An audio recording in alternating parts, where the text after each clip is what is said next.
আসসালামু আলাইকুম। সবাই কেমন আছেন? আশা করি যে যেখানে আছেন সবাই ভালো আছেন, সুস্থ আছেন। আমরাও আলহামদুলিল্লাহ ভালো আছি। তো এই তো কালকে হচ্ছে গাছগুলো লাগাইলাম। আসলে মাটির সমস্যা, এই মাটিটা আমি বাইরে দিয়ে নিয়ে এসেছি। মাটি পাওয়া যায় না। হ্যাঁ, মাটি পাওয়া যায়, তবে হচ্ছে মানুষের জায়গার মাটি কাঠটা ধরবো কি আবার কি বলবে ভয়ে যায় না। তো বাইরে দেওয়া হচ্ছে এই মাটিটা আমি আনাইছি, আর একটু আনাবো। তো এখানে একটা মরিচ গাছ লাগাইছি। এই যে অনেকগুলো ফুল আসছে, অনেকগুলো। আর এখনো বাকি আছে হচ্ছে যে বেগুন গাছটা লাগাবো। বেগুন গাছটা আস্তে আস্তে বড় হইতেছে। এই ফুল গাছটায় দুইটা গাছ লাগাবো, আর দুইটা গাছের জন্য যেটুকু মাটি লাগবে ওটুকু আমি নিয়ে আসাবো।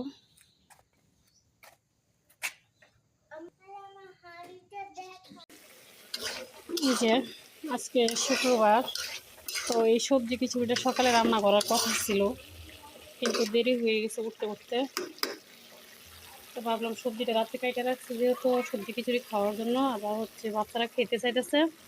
তো চিন্তা করলাম এখন রান্না করে ফেলি, তারপর আজকে ধীরে দুপুরে রান্না করবো না।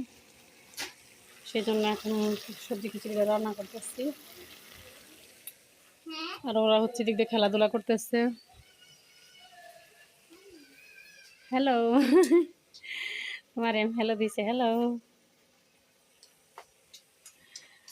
আর আজকে কিন্তু অনেক রোদ উঠছে মাশাআল্লাহ। বাতাস সকালবেলা ঠান্ডা বাতাস ছিল, যদিও এখন বাতাসটা বন্ধ হওয়ার কারণে হচ্ছে তোর বেশি ঠান্ডা লাগতেছে না।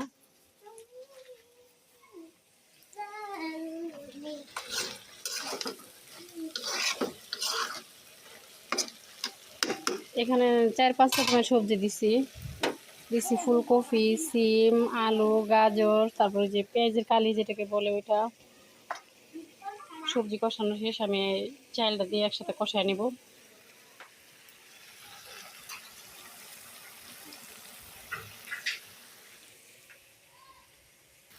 কারেন্ট নেই, কারেন্ট চলে গেছে। মনে করছিলাম যে গরম পানি করে দিয়ে দিব, তাড়াতাড়ি হয়ে যাবে। এখন দেখি কারেন্ট চলে গেছে।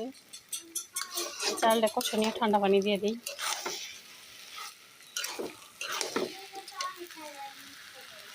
সুন্দর একটা কালার আসছে, খুব সুন্দর দেখা যাচ্ছে। তো এই তো পানি দিয়ে দিলাম, এখন হচ্ছে আস্তে আস্তে হইতে থাক। ততক্ষণে আমি দেখাই আজকে আমার আরও সারাদিনে কত কাজ আছে, কি কি কাজগুলো করব। কারেন্ট চলে আসছে। না, বম নেই, ওই যে টাকা শেষ, এই জন্য প্রত্যেক শব্দ হইতেছে। এখানে হচ্ছে আমি কালকে ওই যে নেট বিল দিতে গেছিলাম, ওখান থেকে আসার সময় বাজার করে নিয়ে আসছি। এখানে আছে হচ্ছে যে কি বলে এটাকে, মেঘা মাছ, তারপরে হচ্ছে কার্পু মাছ। পলির মুখ কাটাও খুলছি না, বালতির মধ্যে ভিজাইছি, পরে কুটবো। এই যে, আর এখানে আছে মুরগি। নিয়ে এসে আমি মানে এমনি ফ্রিজে রেখে দিচ্ছি। এখন বের করে ভিজে রাখলাম, ততক্ষণে রান্না বান্না শেষ হোক, খাওয়া দাওয়া শেষ করে তারপরে কুটবো দুপুরে রান্না করার জন্য। হ্যাঁ, আরও কাজ আছে হচ্ছে, আমি আজকে যে গাছগুলো লাগাবো, ফুল গাছগুলো, ফুল গাছটা ওই দিন আমি নিচ্ছি। আর হচ্ছে যে বেগুন গাছ, তারপর হচ্ছে মরিচ গাছ, এটা হচ্ছে আমি আজকে লাগাবো। ঠিক আছে, সাথে থাকেন। আদা রসুনের ব্যান আসছে, ব্যানের থেকে আলু কিনে নিয়ে আসি, সাথে থাকেন।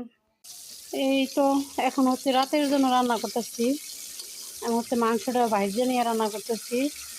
ভাজলে হবে কি, মাংসটা ভালো লাগবে, ব্রয়লার তো। আর এই যে দুপুরে যে খিচুড়ি রান্না করছিলাম, দুপুরে না তো, ওই যে সকালের খাবারটা আর কি দুপুরেই খাইছি হিসাবে, 12টার দিকে। তো ওই সবজি খিচুড়ি আমরা দুপুরে মাশাল্লাহ সবাই মজা করে খাইছি। জান্নাতুলের বাবা তো গেছিলো, বাবা এসে মিস করছে, খাইতে পারে নাই। এখন হচ্ছে এটা আমি সুন্দর করে আবার গরম করছি। এখন সে আসতেছে, কাছাকাছি আইসে পড়ছে প্রায়।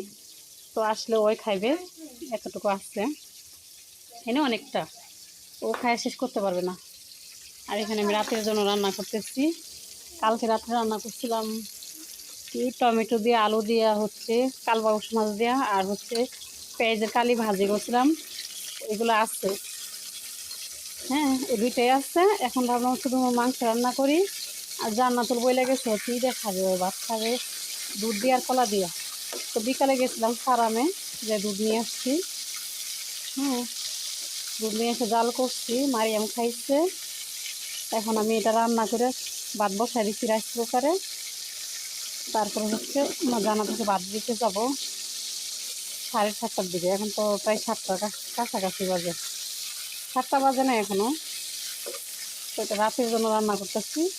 রাতে বলতে কি আমার কালকেও হয়ে যাবে। জান্নাতুলের বাবা যেটা অফিসে খাবার খায়, আমার এত বেশি প্যারা নাই। প্যারা বলতে জান্নাতুলের জন্য, জান্নাতুলের 3 বেলা খাবার দেয় বাসা থেকে। তো ওর জন্য আমার একটু প্যারা। ওরে আবার এক তরকারি 2বার দিলে খাইতে চায় না, মানে একবার এক একটা দেওয়া লাগে। যে কোনো মানে এক তরকারি দিব, যে কোনো এক তরকারি দিব, কিন্তু একবার এক একটা দিতে হবে। মানে একটা যে 2বার খাবে বা 3বার খাবে তা খাবে না ওই। তো ওই হচ্ছে এরকম। ওরে নিয়ে হচ্ছে আমার জ্বালা। মাংসটা ভাজা হোক, আমি মাংসতে একটু আলু দিব। আর এখন যে নতুন আলুটা আমার কাছে এত এত ভালো লাগে খাইতে, এত মজা লাগে। আমি সব কিছুতে আলু দিই, আমার খুবই পছন্দ। কিন্তু আমার মেয়ে, বড় মেয়েটা এখন আবার খাইতে চায় না, ও খাওয়া নিয়ে অসুবিধা করতেছে। কি করো মারিয়াম, শিশু দিবা? আচ্ছা করো। তো ঠিক আছে, সবাই আমার সাথে থাকবেন, সাপোর্ট করবেন। আমার ভিডিওগুলো ভালো লাগলে লাইক কমেন্ট শেয়ার করে দিবেন, আমার চ্যানেলটা সাবস্ক্রাইব করে দিবেন, পাশে থাকা লাল বেল আইকনটি ক্লিক করে দিবেন। আমি না মানে নিয়মিত ভিডিও দেওয়ার চেষ্টা করি, কিন্তু হয়ে ওঠে না। এই সারাদিনই একটা না একটা নিয়ে ব্যস্ত থাকি, এটা ওটা সারাক্ষণে আছে। ওই যেহেতু 2টা বাচ্চা, তারপর মাদ্রাসা যাইতে হয়, ঘরের কাজ কাম আছে, নিজেরও কিছুই আছে। তো সব কিছু মিলায় না আমি ব্যস্ত থাকি বেশিরভাগ সময়টাই। হ্যাঁ, একটু ভিডিও করবো যে ওটুক সময় আবার থাকে যায় মারিয়ামের হাতে ফোন। তা মারিয়ামের হাতে ফোন থাকলে তখন আবার হচ্ছে আমি ভিডিও করতে পারি না। যখন আমি ফ্রি থাকি তখন মারিয়াম হচ্ছে ফোনে ইউটিউবে দেখে, কার্টুন দেখে। তো টিভিটা নষ্ট হয়ে যাওয়ার কারণে মারিয়ামের জন্য আর বেশি সমস্যা হয়ে গেছে, আমি তো ফোন হাতেই নিতে পারি না, ওই দেখে। ঠিক আছে, তবে সবাই সাথে থাকবেন, ভালো থাকবেন, সুস্থ থাকবেন। টিভি ঠিক করাইলে তখন আমি হচ্ছে আবার একটু ফোনটা হাতে পাবো। এই যে আমি কিন্তু ইতে রান্না করি, বারান্দায় রান্না করি। এখানে হচ্ছে সিলিন্ডার যে গ্যাসের বোতলটা, এটা শিকলটা তালা মারে রাখা হয়েছে, এখানে আবার চুর আসে, চুরি হয়, সেই জন্য। তো সাথে থাকবেন, বেশি বেশি সাপোর্ট করবেন আমাকে। আমার আগের যারা ভিউয়ার্স ছিলেন, আমি নিয়মিত ভিডিও বানাই না, ছাড়ি না জন্য, তারা হচ্ছে এখন আর আমার ভিডিও দেখে না বলতে কি, তারা তো জানেই না আমি ভিডিও ছাড়ি। আমার ভিডিও আগে অনেক অনেক মানুষকে দেখতো, ভালোই হয়েছিল। কিন্তু এখন আমার হচ্ছে সাবস্ক্রাইবার হয়ে গেছে প্রায় 1000-এর কাছাকাছি, ঘন্টা হয় নাই। ঘন্টা না হলে তো আরেক সমস্যা। তো মাঝে আমি হচ্ছে যখন ভিডিও করতাম ফার্স্টে, তখন আমার হচ্ছে 1500-1600 ঘন্টা হয়ে গেছিলো। মানে 4000 ঘন্টা লাগে, তো 1600 ঘন্টা হয়ে গেছিলো। তো ভিডিও বাদ দেওয়ার কারণে হয়েছে কি, যে ঘন্টাগুলো ছিল সব কাইটা নিচ্ছি, ঘন্টাই নেই। তো এখন আবার নতুন করে ভিডিও বানাইতেছি, এখন নতুন করে ঘন্টা হইতেছি। এই মানে কেবল মাত্র হয়েছে অল্প কিছু ঘন্টা, অল্প কিছু, সব হয় নাই। তো সাবস্ক্রাইবার ফুল হয়ে গেল প্রায়, কিন্তু ঘন্টা হচ্ছে না আমার। তো প্লিজ আপনারা হচ্ছে আমার ভিডিওগুলো বেশি বেশি দেখবেন, লাইক কমেন্ট শেয়ার করে দিবেন, মূল্যবান মতামতটুকু জানাবেন, আর ভালো ভালো সাজেশন করবেন। আল্লাহ হাফেজ।